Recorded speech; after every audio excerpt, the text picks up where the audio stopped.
we got a letter from one of our friends in UK who's asking about the Brexit, if I pronounced it properly.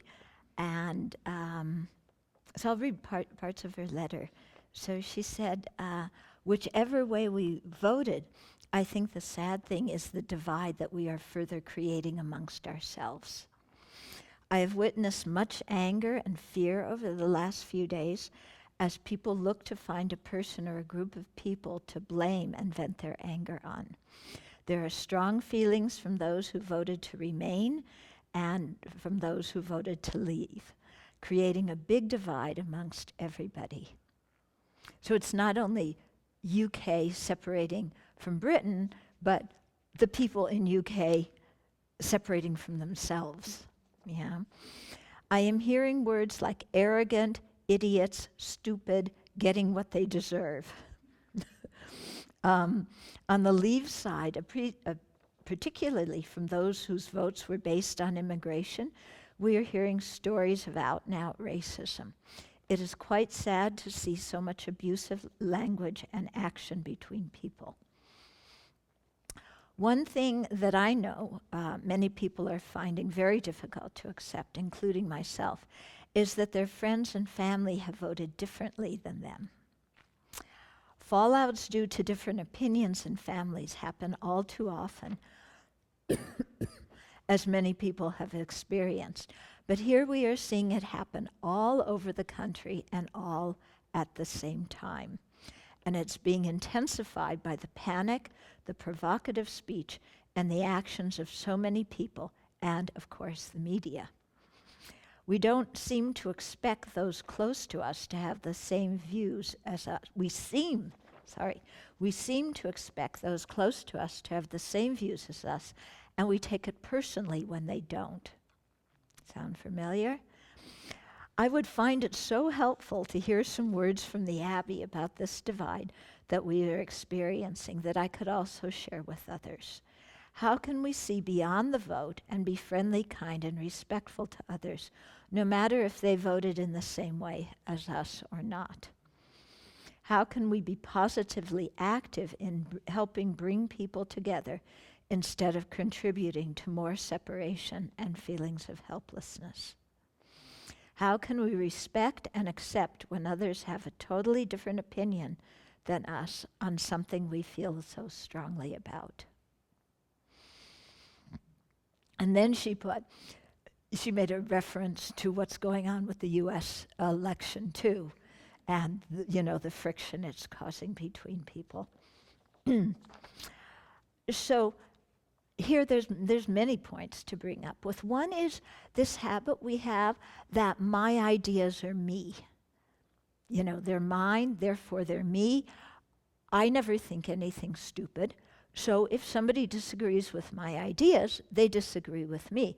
If somebody thinks not just disagrees, but thinks my ideas are stupid, then they think I'm stupid. So we have this little process of inference going on there that is completely erroneous inference, okay? Just because people don't like our idea doesn't mean that they have to not like us, because our ideas are not who we are. We change our ideas all the time, don't we? Yeah, they are not who we are. It's a free world. People can believe what they want, believe it or not, So instead of having this law inside of our own minds that people are their ideas. That's one law. Second law is that if you criticize my idea, you're criticizing me. And, third thing is that nobody's allowed to criticize me, meaning nobody's allowed to think for themselves. Everybody should think for me think like me because I am the best one. How many people? Well, everybody thinks that. Don't we? We all agree that everybody should think like me because what we think is best. So we agree on that. So you see, we actually have a lot in common. What we don't agree on is which idea is the best one, okay? But, we have to relax about this. We are not our ideas. People change their ideas. somebody, might have a different idea than us. It might actually, in the end, work out well, believe it or not. Yeah? So to not confuse people with ideas and talk about ideas as ideas and not people as ideas. That's one thing. Okay? A second is to realize that there's a lot more that brings us together than what separates us.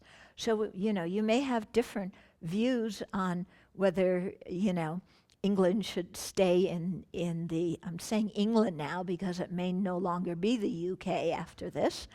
But, you may have different views whether it should stay or leave the European Union. I personally think they should stay. But of course, they don't ask me. And even if they did, they wouldn't necessarily follow what I said. But where was I?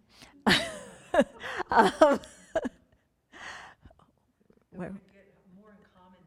Yes, that there's more commonness. So we may have different opinions on whether to stay or leave, but everybody wants to live in a harmonious society, right? Everybody wants to have employment. Everybody wants to live in a place where they feel safe, where they get along, moderately well with the other people in society. These are the things that we all share in common. And so instead of looking at this as here's me and here's you, and we're sitting on opposite sides of the table and we're fighting, to say, okay, we're both on the same side of the table, and we're looking at the situation, which is, how do we have a prosperous country? How do we have a harmonious country, a safe country, And we look at the problem together with both of us seeing each other on the same side of the table of looking at the issue, instead of on opposite sides where we're trying to pound each other. Yeah? Because I remember one time here at the Abbey, we wanted to do some remodeling, and I was about to go on a trip, and we were discussing it, and some people put forth some idea about it, and some people said, no, we want another. And there was beginning to be a big argument. And I stopped it, and I said, look, what's more important for us is as a community to be harmonious. Because if we aren't harmonious, none of us are going to want to live here. And it won't matter at all how we remodeled the building. Yeah? So the same thing in the case of Britain or England, that what's more important is that people get along. And so to really talk about the importance of harmony, because otherwise, if you don't have harmony, it won't matter at all whether you stay or leave EU, because nobody's going to be happy there. Yeah, and people want to be happy, so let's work for that together. Also, this whole thing of my ideas and this and that, this is very much based on our attachment to being right and our attachment to winning. I am always right. Whatever I think is right. Why? Because I think it. Another very logical argument. That's baloney. Okay, throw that out. Yeah. And then the thing of, I have to have the last word on any discussion. Yeah? So I have to have the last word. I'm going to push and shove, and even if I'm wrong, I'm going to have the last word. Okay? What good is that? Yeah? If it just creates, especially in a family, where, you're discussing something and, my side has to win or I have to have the last word, what good does it do anybody? None. Zero. Yeah? So I think we have to really come back to what's important. I remember during the Vietnam era, this thing of families against each other, family members against each other, oh my goodness. that was going on all the time, because some people said we shouldn't be in Vietnam and other people said we should. And there was so much conflict here. I mean, that so much so that, people didn't want to have family dinners anymore. Which, again, why are we doing that to each other? Isn't it more important that somehow we find something that we can agree on and that we, speak respectfully to each other? That's much more important than being victorious in our ideas. Okay? So I think really emphasizing that and modeling that. Yeah? So you're talking with somebody, they may have a different idea, and, you can still talk to them. You can ask them, why do they think that? And investigate it. Try and understand why somebody thinks that way. Yeah? And try and dig out the underlying reasons if there's some kind of something going on under the surface that isn't being verbalized. And then say, would you like to hear my ideas? Or if you know already the person isn't going to want to hear your ideas, forget it. It doesn't make any sense to argue about these things. Just say thank you for sharing, and I have a different idea, and that's it. Okay? So, yeah. I mean, it's true, isn't it, that keeping harmony is more important than whatever decision we make? I mean, because you see families all the time. Forget about Brexit. People will argue whether to go out and get Chinese food or Italian food.